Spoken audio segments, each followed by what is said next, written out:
नमस्कार मु सोनाली निर्वाण ट्यूटोरियल को आपण मानक वेलकम करुच्ची। आज लेसन रे आमे एग्जाम पाई केतरा इंपोर्टेंट क्वेश्चन आंसर डिस्कशन करबो ओडिया ग्रामर रो।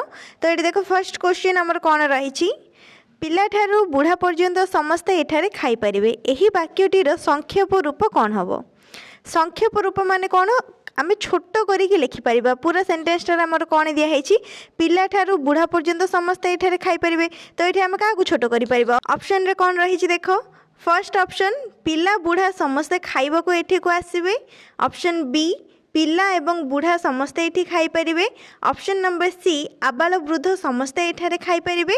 ऑप्शन नंबर डी पिला बुढ़ा समस्त को एठी खाइबा को अनुमति अछि। बाकी तीनटा ऑप्शन माने ए बी डी रे देखुथबो सेठी हमर किछि भी अलगा हैनी पिला बुढ़ा माने जहा जेमति लिखा हैतिला सेमति लिखा हैछि। किंतु ऑप्शन नंबर सी रे जो पिला ठारू बुढ़ा पर्यंत कहा हैछि ता जगह कोन यूज हैछि आबाल वृद्ध माने पिला ठारू बुढ़ा बोली हमर जो कहा हैछि सेही वर्ड को छोट करके एठी आबाल वृद्ध बोली कहा हैछि। तो एठी ऑप्शन नंबर सी हो करेक्ट आंसर आबाल वृद्ध समस्ते एठारे खाई परिबे। क्वेश्चन नंबर 2 स्थापन एहार विशेषण रूपटी लेख। ऑप्शन ए स्थपति, ऑप्शन बी स्थापित, ऑप्शन सी स्थपित, ऑप्शन डी स्थान। स्थापनर विशेषण रूप कौन हम ऑप्शन नंबर बी स्थापित। तो ये ऑप्शन बी हो करेक्ट आंसर। क्वेश्चन नंबर 3 मनीषर प्रतिशब्द केउटी। ऑप्शन ए नर, ऑप्शन नंबर बी मानव, ऑप्शन नंबर सी मनुष्य, ऑप्शन डी सबुगुड़िक ठीक। कौन पचार मनीषर प्रतिशब्द माने समान अर्थ तार आसुथबो। नर मनीष को नर मध्य कहा जाए, मनीष को मानव मध्य कहा जाए, मनीष को मनुष्य मध्य कहा जाए। तो ये ऑप्शन नंबर डी हो आमर करेक्ट आंसर सबुगुड़िक ठीक। क्वेश्चन नंबर 4 कालीर काम जदि आज करूछ तेबे आजिर काम एबे कर यह की प्रकार वाक्य। पूरा सेन्टेन्सटा देख कौन रही आमर कालीर काम जदि आज करूछ तेबे आजिर काम एबे कर। ऑप्शन रे आमर कौन कौन रही सरल वाक्य, ऑप्शन बी मिश्र वाक्य, ऑप्शन सी जटिल वाक्य, ऑप्शन नंबर डी यौगिक वाक्य। सरल वाक्य कौन जोठी आमर केवल गोटे समापिका क्रिया रही आम सरल वाक्य कही था। ठीक सेमती मिश्र वाक्य कौन जोठी वाक्यर समन्वित थी माने कौन से भी वाक्य सब मिसिकी रही को आम मिश्र वाक्य कही था। ऑप्शन नंबर सी को कौन कह जाए माने जटिल वाक्य क्या कह जाए जोठी गोटे मुख्य वाक्य थी एवं अन्य वाक्य जाक तापर आश्रय करके रही माने जो भी वाक्य जदि जीए जेऊ जेहेतु यही सब व्यवहार हो जानीदेव से वाक्यटा हूँ गोटे जटिल वाक्य। एवं ये क्वेश्चन आमको जो वाक्यटा दिखाई से जदि आमर यूज होने कौन जान क्वेश्चन आंसर हो ऑप्शन नंबर सी जटिल वाक्य। ये जदि यूज हो जोटी भी देखो जदि जीए जेऊ जेहेतु ये सब वर्ड यूज हो से सब होती गोटे गोटे जटिल वाक्य। ऑप्शन नंबर डी रे रही यौगिक वाक्य। यौगिक वाक्य माने कौन एकाधिक सरल वाक्य गठित होता है जमतीक वाक्य की थिबो मात्र किंतु यही सब जदि यूज होती से वाक्यटा हो यौगिक वाक्य। बुझिपार एवं देख नेक्स्ट क्वेश्चन रामबाबू परिबा काटिथिले यही वाक्य रे क्रियापदटी को चिन्हाओ।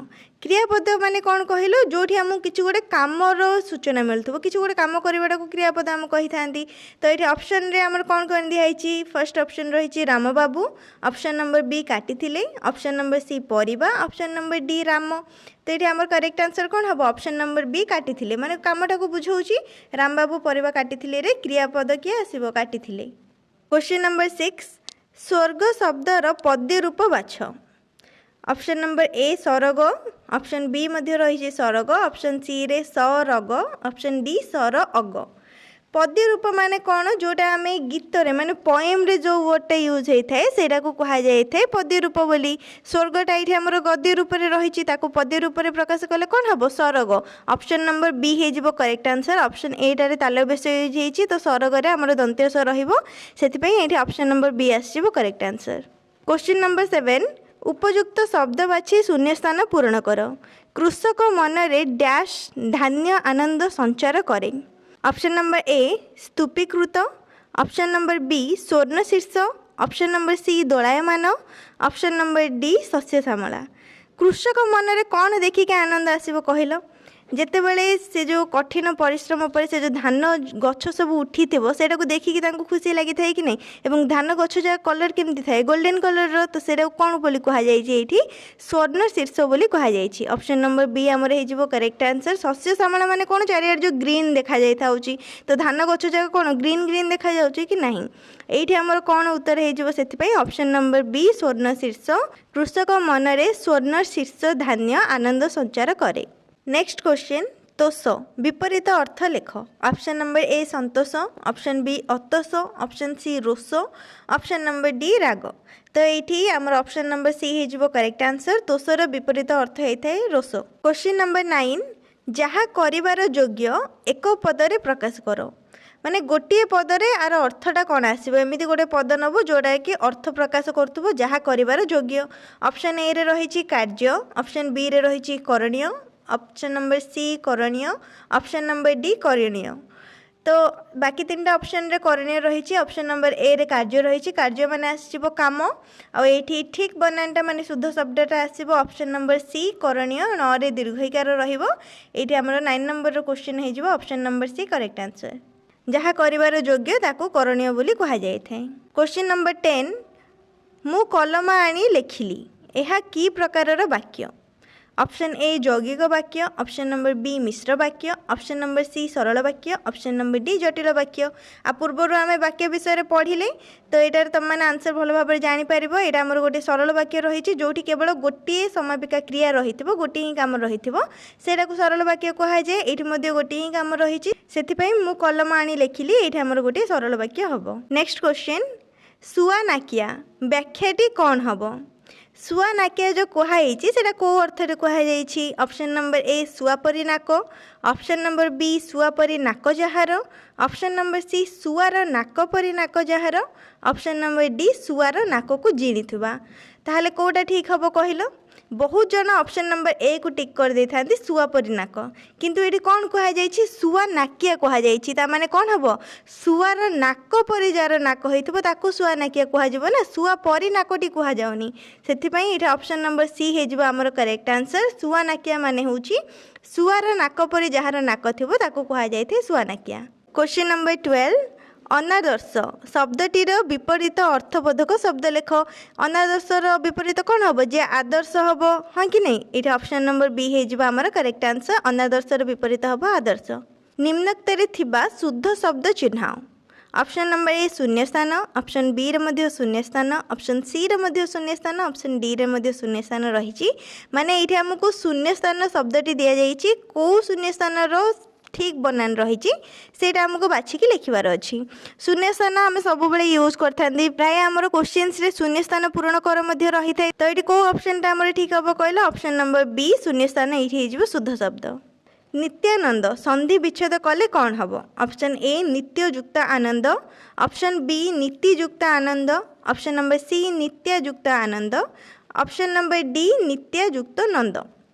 को ऑप्शन ठीक हम छंदी विच्छेद कले कौन हम नित्यानंद लिखा जाइए माने नित्य रे आनंद माने आटा जोग हो गले सी नित्य हो कि नहीं नित्य सांगे ये आमर फर्स्ट ऑप्शन टा करेक्ट हम नित्य युक्त आनंद जिते युक्त हो जो आ रही सी नित्य सहित मिसिकी से नित्यानंद हो बुझिपार। तो नित्यानंद इज इक्वल टू नित्य युक्त आनंद।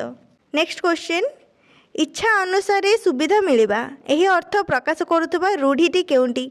ऑप्शन नंबर ए हाथ करवा, ऑप्शन बी बिराड़ी कपाल को सिक्का छिड़ा, ऑप्शन सी छाती की पत्थर करवा, ऑप्शन नंबर डी कपाल खोलिबा। कौन कहुई इच्छा अनुसार सुविधा मिलवा माने जहाँ चाहूब जदि सहीटा मिल से अर्थ कहुई कौटा आम ठीक हम। हाथ करवा माने कौन जहाँ को माने आम जहाँ कह से करवा आम हाथ करके रखा तो यहाँ तो हेनी। ऑप्शन बी रे कौन रही बिराड़ी कपाल को सिक्का छिड़ा यहाँ आमर गोटे रूढ़ी एवं इच्छा अनुसार सुविधा मिलवा अर्थरे यही रूढ़ीटी कहुई बिराड़ी कपाल को सिक्का छिड़ा। ऑप्शन नंबर बी हो आमर correct answer. Next question number 16 गठन दृष्टि वाक्य केते प्रकारर। वाक्य को गठन दृष्टि केते भाग में विभक्त कर पचार जाइए। ऑप्शन रे रही आमर 1 2 3 4 ताहले कहल गठन दृष्टि वाक्य केते प्रकारर होता है 3 प्रकारर होता है। ऑप्शन सी हो करेक्ट आंसर। कौन कौन सरल वाक्य, यौगिक वाक्य, जटिल वाक्य। नेक्स्ट क्वेश्चन अर्थर प्राधान्य दृष्टि समास को केते भाग में विभक्त कर माने जो अर्थ रही है समास गुड़िकर से अर्थ गुड़ी को लेकिन समास को केते भाग में विभक्त कर पचार।